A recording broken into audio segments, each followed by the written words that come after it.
Thank you, and I'd like to thank again the organizing committee on their tremendous transcontinental work to set up a lovely conference. For the weather in Paris today and tomorrow is also lovely, so enjoy. And also for choosing this year's topic, which is paramount, but is often underlooked in epidemiological studies, but also in a public health perspective. Violence against children are often overlooked, even though their impact, as we will see today and tomorrow, is extensive and tremendous. So I will use violence and abuse interchangeably in this conference, in this presentation. I do prefer the word violence because, especially in French, when you say abuse, is like when you say alcohol abuse, but you cannot abuse a child. It's not, violence is not abuse because you can abuse alcohol, use too much, but a slap is a slap. It's a physical violence. It's a violent act. It shows dominance. So I will use both words interchangeably because sometimes I will cite scientific research, but I do have a reference on the word violence, and sometimes defining what we are up against is the first step to solution. So, talking about slapping, let's talk about physical violence against children. I will start by defining it and talk about its epidemiology, and then I will define sexual violence and also talk about its epidemiology. So, physical violence is any intentional use of physical force on a child that can result or not in physical injury, and it can include, as I said, slapping, smacking, hitting, but also shaking, as I'm sure Martin will show us later on. So this is data from a systematic review and meta-analysis published in 2018 about the prevalence of self-reported child maltreatment, and they divided it into different categories. So this is the prevalence of physical abuse in different continents. It's self-report, which is very important to note, and I will explain why later. So we say that at least 20% of boys and 15% of girls in the world are victims of physical violence during childhood. But as I said, these are probably underestimations because in most of these studies, we are asking adults, were you victim of physical violence during childhood? One, the definition of physical violence is very vague for some people, but also when we ask participants about acts in childhood, most people will only measure acts that occurred before 12 or 13 years. They will not talk about acts during adolescence, but they are physical abuse against children. So keep in mind that these are really underestimation, and most studies that don't use very definite, precise definitions with scales that are valid will underestimate the measure of violence. It's the same thing with sexual violence. So sexual violence, there are many different definitions of sexual violence. I like the definition from the Center of Expertise on Child Sexual Abuse that is based in the UK. And it's about forcing or enticing a child or young person to take part in sexual activities, not necessarily involving a high level of violence, whether or not the child is aware of it is happening. So sexual violence against children can be carried out by adults, but it also can be carried out by other minors that are significantly older. Also keep that in mind because a lot of people are victims of incest from cousins or brothers. So we need also to have the most precise definition of sexual violence.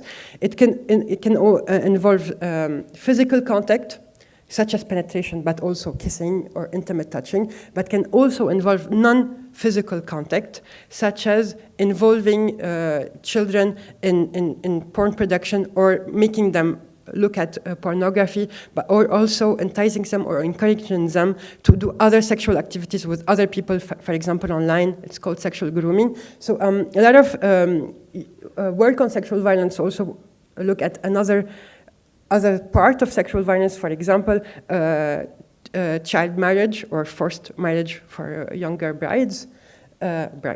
victims. But also there is a lot of literature on, which is increasing on child sexual exploitation, which mostly involves girls, but not only girls. So we will not talk about this today, and just to say that most of most of the prevalence that we have, data prevalence, is mostly on child sexual abuse that does not involve exploitation, mostly because people who are represented in the studies are not representative of all the victims of child sexual abuse. So again, data from the same systematic review say that around 5 to 25% of boys and 10 to 30% of girls are victims of child sexual abuse.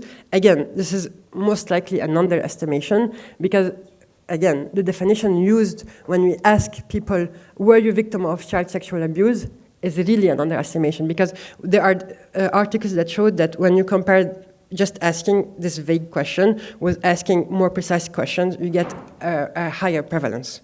But even if it's just 10%, it's a huge problem. And as you will see later on, it affects the mental and physical health of survivors and victims. So we cannot talk about the prevalence of physical and sexual abuse without talking about children with vulnerabilities. It could be children with disabilities or children victims of system of oppression, for example, sexual minorities and children from disadvantaged background or children from ethnic minorities. So as we can see in the literature, vulnerable children are more at risk, are at increased risk of all types of maltreatment. For example, children with behavioral difficulties are at greater risk for physical abuse. Children with non-verbal or hearing impaired are more likely to experience neglect or sexual abuse compared to other children. And children with multiple developmental delays are more at risk for recurrence of child abuse. So this is from also a systematic review, but we can see it from all kinds of maltreatments. And again, all children with vulnerabilities are more at risk. So keep that in mind. Another thing is, we will see also in another workshop, I think, whenever there's a crisis, it could be a climate crisis, it could be war, it could be a natural disaster, the rates of abuse of children increase. So as we are facing a climate crisis that's gonna get even worse, we also need to keep that in mind. So I touched a bit about social inequalities and child maltreatment. I will explain more. So there are different studies. When we talk about children adversities, most of authors report poverty as an adversity, which is an adversity by itself, because we know that living in precarious conditions can affect the mental health, and it is perceived and lived as an adversity. But other authors independently show that poverty increases risk of maltreatment. It could be sexual abuse, physical abuse, neglect, and other types of maltreatment. So also, as at the INRICH conference, we need to also keep that in mind.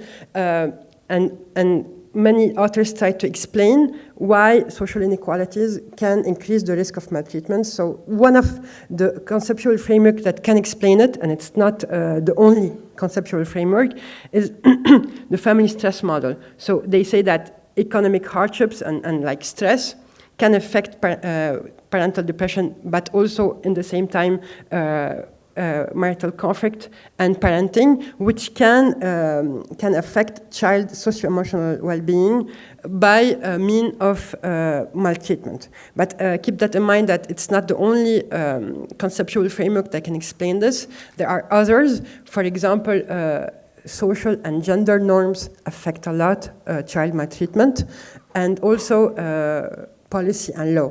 We know that most perpetrators will also identify vulnerable children because they can get away with it. So, so this is part of also the solution, is to improve law, because why vulnerable children are attacked? Because perpetrators can get away with it.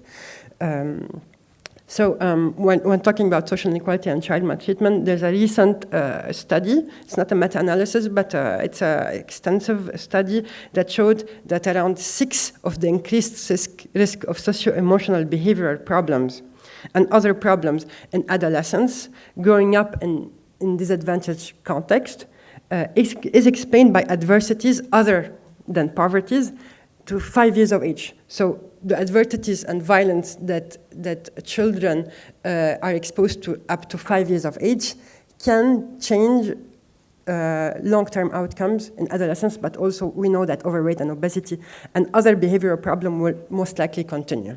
So we have a small window of prevention, but also care to try to mitigate this effect. So now I will talk about the effect of physical violence against children and sexual violence against children. As I said before, they have many negative outcomes.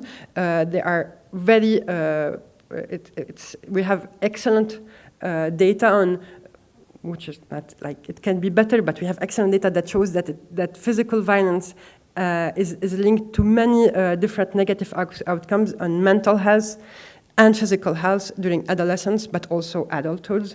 It's very linked to depressive disorders, eating disorders, behavioral and conduct disorders, suicidal ideation and attempts, substance use, and a higher risk of sexually transmitted disease, to name a few. And this is from robust evidence. We have other evidence on other different outcomes.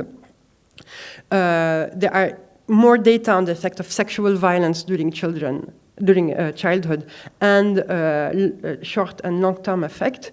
And this is data from a systematic review and meta-analysis published in The Lancet, and it showed that sexual violence during childhood is linked with different outcomes, again, such as suicidal ideation attempts, substance use, eating disorders, post-traumatic stress disorders, which is very linked to sexual violence during childhood, but also other data shows link with obesity and even long-term, for example, cardiovascular problems. A problem that we have in epidemiology in studying this separate effect of sexual violence or physical violence on mental and physical health is that more often than not, they co-occur together. So this is also data from a systematic review that showed that different types of maltreatments, childhood maltreatments, will cluster together, will go together. So this is one of the limitations of trying to study one effect of maltreatment. And a way to mitigate it, to study, again, the effect, is to study profiles of adversity. So this is a recent study from older data from the National Epidemiological Survey on Alcohol and Related Conditions that profiled adversity profiles, that categorized adversity by profiles. And they showed that in this sample of, in the States, in the United States, around 90%, 85 to 90% of children have a low adversity profile, with boys less likely to be at risk of adversity than girls.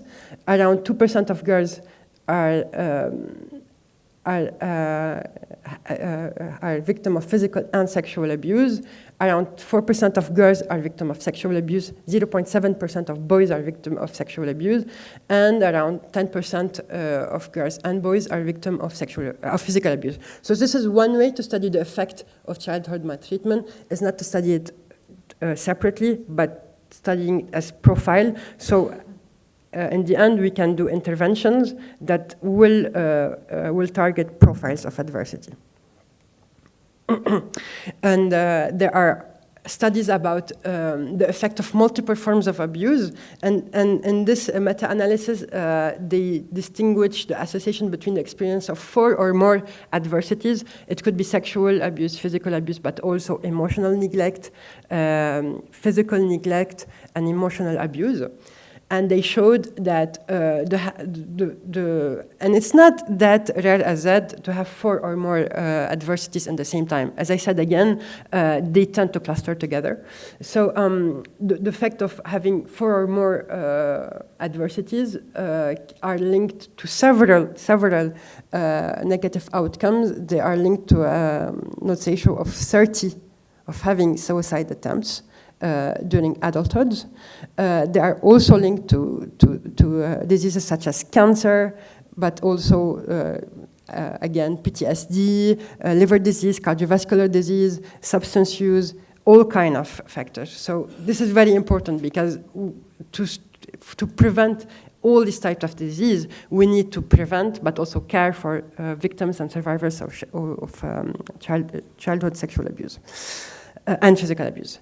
There are also studies that that examined potential mediators. So to prevent and to care for, we need to study how they can affect health outcomes. So to care for childhood victims and survivors of maltreatment, we need to identify potential mediators.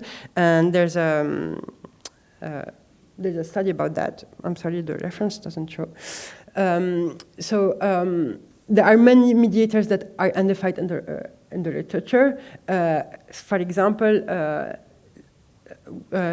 childhood maltreatment is linked to low educational attainment that can affect health outcomes, but it's also linked to risky behaviors, but also to modification in the brain and social withdrawal and distress, and also low self-confidence. So there are many different potential mediators that are also potential factors that we can target in intervention to improve the life of childhood victims and survivors and victims of childhood maltreatment. So let's talk about potential interventions and programs that we can do. So a systematic review of potential intervention to strengthen parenting and prevent child maltreatment have proven that there are many interventions that can be effective in reducing child behavior problems and parental stress by limiting child maltreatment. It's mostly done to prevent physical and emotional neglect and abuse and physical abuse, and rarely sexual abuse. We will see sometimes it's very different determinants, but intervention that can try to increase positive parenting behavior, that can stimulate positive environments, especially targeting more and more fathers, and also like just teaching parenting skills and organization can be feasible, can be implemented on a larger scale, and can reduce child maltreatment and their effect. So there are solutions. So the CDC have different strategies on different levels to prevent and care for and mitigate the effect of childhood maltreatment. So as I said, childhood maltreatment is mostly caused by social norms. And also, as we can also see, it increases with social inequalities. So the problem is structural, and like always, the solution should be structural. So strengthening economic supports to families, which is a structural thing, it's not an individual thing, can help with the problem. Changing social norms, again, we're talking about public policies and not individual practices, can also mitigate the problems, and also providing structural programs for parenting, but also different interventions, trauma-informed intervention can help. So there are different strategies and approaches. There are different prevention initiatives on different structural level and individual level. Most of them work, and like in any other structural problem, they need to go together at the same time to, in the first place, change social norms and policies, but also accompany and care for parents and accompany the parents, and also care for children, and be able to screen and help and identify contexts that could be problematic.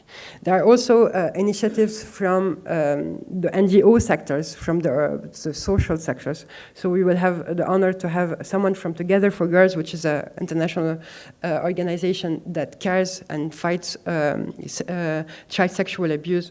I think they will present tomorrow morning. And so as we can see here, we need collaboration from the political from deciders, from the academic world, but also from the social world, from the community, all together to have solutions on all kind of levels. So Together for Girls proposes different measures to end sexual violence by starting by implementing and enforcing laws. Again, perpetrators that know that they will get away with it will do it. So we need to enforce the law. We need to change values, norms, social norms. We need to provide safe environments. We need to support parents and caregivers, limit social inequalities, even if it's not a very easy feat to do, and we need to promote positive education and life skills. So what can practitioners do is they can help identifying and reporting child maltreatment. It needs special trainings. It needs also, practitioners need to know different laws that are in place, different help they can get to orient the parents, the caregiver, or the children. They need to help, or they should help with prevention and intervention efforts, at least to orient parents that they may be in need, or children, to special care. And they need to use more trauma-informed care for children who are survivors or victims of child maltreatment. So it is feasible. I will end my presentation with an example, a very positive example from the state of Connecticut. I hope I pronounced it well. So in 2011, there was a large-scale initiative in this state where they put measures on all kind of levels. So they formed educational, social workers, but also medical staff. They changed policies, they changed the law, they implemented sensitivity and awareness campaign. They implemented screening for child maltreatment in schools. They also implemented trauma-informed care for children who are victims or survivors of child maltreatment. And it made an impact. It showed that it can help and care, it can detect child maltreatment, it can prevent, and it also can care for the victims and survivors. It also showed that it's feasible on a large scale. And for the cost, maybe a bit more than usual individual intervention, but it works. And again, it showed that it is feasible and sustainable on a high level. It is possible. It should be done because it's possible and because the impact is so large and tremendous of child maltreatment that we need to attack it on a structural level, and we need to attack it now. So thank you for listening.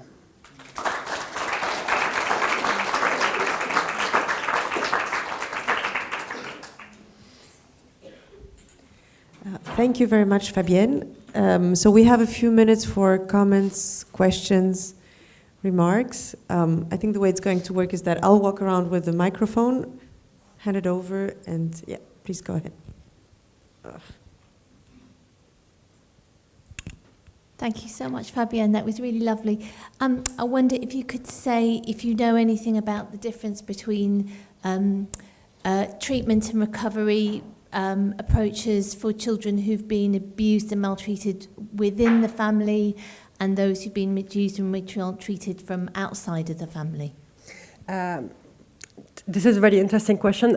I don't have in mind interventions that are specific, but from the data we know that being abused by people you know, especially because being abused by people you know usually happens before in a prior age. Than later on childhood maltreatment, we know that it has a more negative effect and impact, but again, also because it happens, usually it happens earlier on because you're exposed to your parents or your cousins or your family earlier than, for example, other people.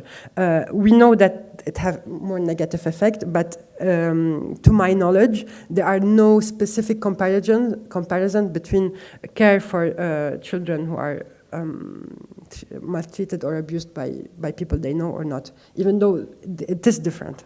But thank you for the question. If you could introduce yourself, that would be great for the Thank you. Thank you, Fabienne. Sue Wolfenden from Sydney, Australia. Many of my Pacific colleagues really struggle with the cultural view around physical abuse with not only the families they work with, but the preachers and the teachers around, spare the rod, spoil the child. And they really struggle to see how they can, so where physical abuse is essentially condoned, and quite significant physical abuse is condoned. Have you got any suggestions, or has there been any research about how you shift that cultural attitude around the acceptability of physical and corporal punishment? And in France, we had a long debate because there was a law that outlawed slapping and spanking that was recently put in place, and it was like civil war, because they are very a lot of conservatives. They were like, "Oh, what are we going to do? Parents can no longer be parents," and I think the debate, as always, was influenced by data that showed that I think we need to explain to people that slapping never works, and we have data, and also. For example, concerning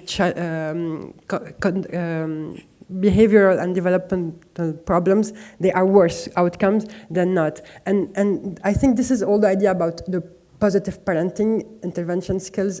I think we can be inspired by the program that explain that positive and really a relationship of trust and being a positive parent can have more positive outcomes than a relationship of dominance, of violence, and that there are even studies that show that even being slapped, which is until recently in France was not against the law, it was seen as normal. And when I said that the prevalence of physical abuse is way underestimated, it's because of that. When you ask people, were you physically abused during childhood, they will say no, but they were slapped. So I think the first step that we need to do is talk positively and not negatively, and show, look what you can do by installing a relationship of trust, because children need to be in a safe environment. I think that could be a way to do this.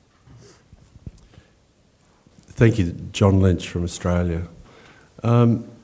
Your presentation got me thinking about a number of things, and I just would like to be clearer on what it is we're trying to prevent. Are we trying to prevent maltreatment that has already occurred, tertiary prevention, and negative consequences of that? Because most of what you're showing here is self-reports from young adults and adults, versus thinking about prevention at much younger ages. We know that the incidence at young ages is really quite high. So that's the first thing. And the second thing is, can you help us understand the difference between self-reports of things like physical and sexual abuse versus the use of agency official records, and the idea that somehow we see that a lot in the literature, that self-reports are always an underestimate. And yet we also know that if you ask the same individuals as children about maltreatment in all its forms, not just physical and sexual, and then you ask the same people as adults, only 50% will repeat as adults. And if you do vice versa, ask the adults, only 50%. So I think it's a really interesting sort of epidemiological problem we've got about how to understand this, whichever way you look at it, very prevalent issue. Yeah, thank you for the question. So the first part of the question was about, can you repeat the first part of your question? Prevention. Yeah, okay, thank you.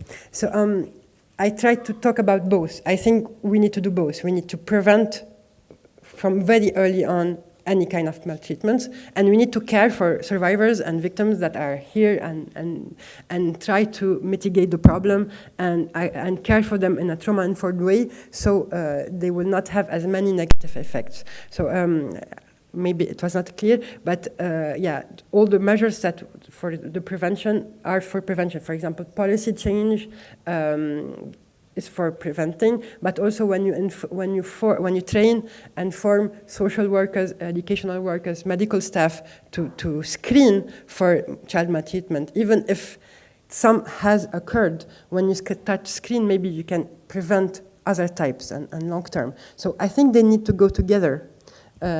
So to do intervention that can identify probably problematic contexts that can affect, or problematic norms or laws or social context to prevent, but also we need at the same time to care. They are both, because unfortunately, I don't think we'll get rid of child maltreatment anytime soon. So we need to prevent and care for. So the other question is very interesting, because usually when we talk about self-report child maltreatment, there are different types. So there are vague questions like, as I said, were you victim of physical and sexual abuse? And these are a proxy indicator that can give an overall idea, but they underestimate. But even when you self-report, there are other questionnaires where you ask more objective, more validated question. For example, were you forced, were you enticed, or asking questions while limiting stigmatization. We know that it increases. And other type of self-report is, or measurement is when you add self-report to interviews by formed and trained professionals, and these are the gold standard, and not public records. Usually public records are, it's only the biggest, or the types where children are hospitalized, or when the neighbor reported or stuff. So public records also is a good proxy, but it's not enough. It will only show the tip of the iceberg, unfortunately. So the gold standard is self-report by professional, formed, trained professional that give usually the highest prevalence. And it's a very good question about at what time should we ask, because when you ask children and you ask adults, usually it's not the same thing. And it's also due to, for example, generational, we see also generational shifts. So even in the same studies in the same population, we see that younger adults will report higher prevalence than older adults.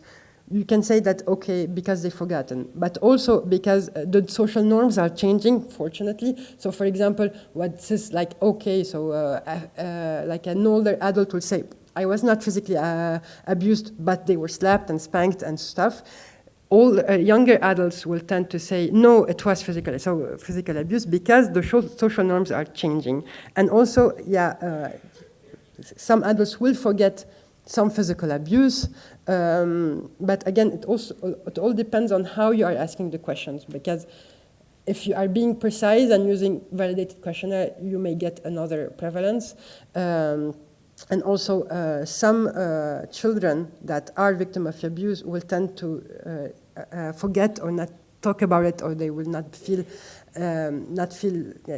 especially about sexual abuse, children will not feel at ease to talk about it. Or, for example, there are in the DSM, there's something like traumatic memory loss or amnesia, because it's so bad that the brain just shuts down, so they will not remember, and they will remember maybe later on. So it's traumatic amnesia. So there are different factors that makes that children will underreport, or that adults will underreport, and what we need to do is, to improve the tools that we use to measure it. Okay, any other questions? Maybe I was just wondering if you could say a few words about trauma-informed care.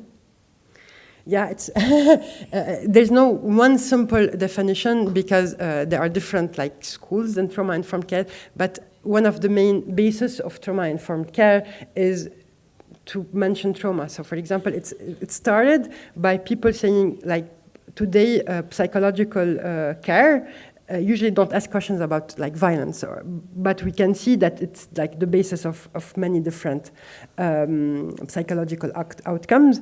And there are even like schools of trauma-informed care that said that all the DSM can be revised by saying maybe this is just the effect of trauma.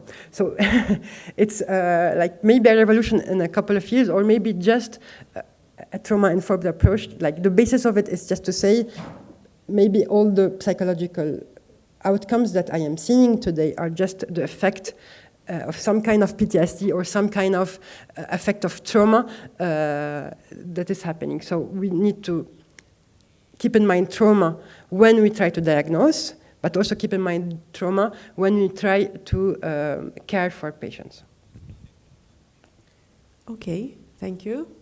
If there are no other questions, thank you, Fabienne, and we'll move on to the next presentation.